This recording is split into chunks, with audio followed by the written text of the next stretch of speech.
আজকে দারুণ স্বাদে লইটা মাছ রান্না করলাম, একদম মাংসর মতো করে মশলা কষিয়ে। যেমনই দেখতে সুন্দর হয়েছিল তেমনই কিন্তু খেতে অসাধারণ টেস্ট হয়েছিল।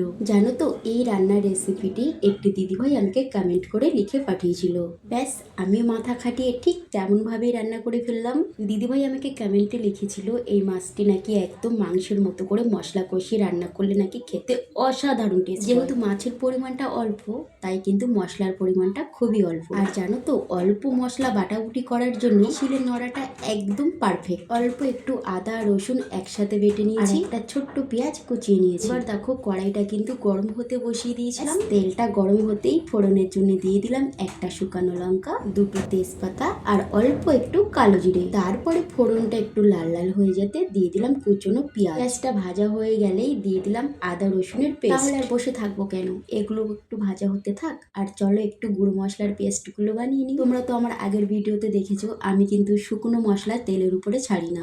আগে থেকে মশলার পরিমাণটা করে নিয়ে হালকা একটু জল দিয়ে মশলাগুলো খুব সুন্দর করে একটা পেস্ট বানিয়ে নিই। ওই যে গুঁড়ো মশলা যদি আমি তেলের উপরে ছেড়ে দিই তাহলে একটা লেগে পুড়ে যাওয়ার সম্ভাবনা থাকে। এইবার খুব সুন্দর করে এগুলো একদম নেড়ে চেড়ে কষিয়ে নিতে হবে। দুটো তিনটে হ্যাঁচি যখন পড়বে, ব্যাস বুঝে নেবে তোমার মশলা একদম পারফেক্ট কষানো হয়েছে। করে দিয়ে দিলাম পরিমাণ মতো জল। আর সেই জলে যখন বলক দিয়েছে, আগে থেকে লবণ হলুদ মেখে রাখা মাছগুলো কিন্তু আমি খুব সুন্দর করে এখানে দিয়ে দিলাম। আর আমি কিন্তু লবণ হলুদের সাথে একটু লেবু রস অ্যাড করেছিলাম মাছের ভিতরে। তারপরে আর কি 10 মিনিটের জন্য একটু টকবক করে ফুটতে দিয়ে দেবো।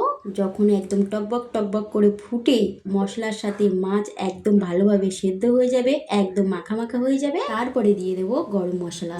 একটু নাড়াচাড়া করে নামিয়ে নিলেই রেডি মাংসের স্বাদে লইটা মাছ। বলো তো দিদি ভাই, তোমার মতো রান্নাটা হয়েছে কিনা? আমি জানি হয়তো তোমার মতো অতটাও সুন্দর হয়নি, তবে হ্যাঁ, আমি আমার 100% দিয়ে আমি আমার মতো করে রান্না করার চেষ্টা করেছি।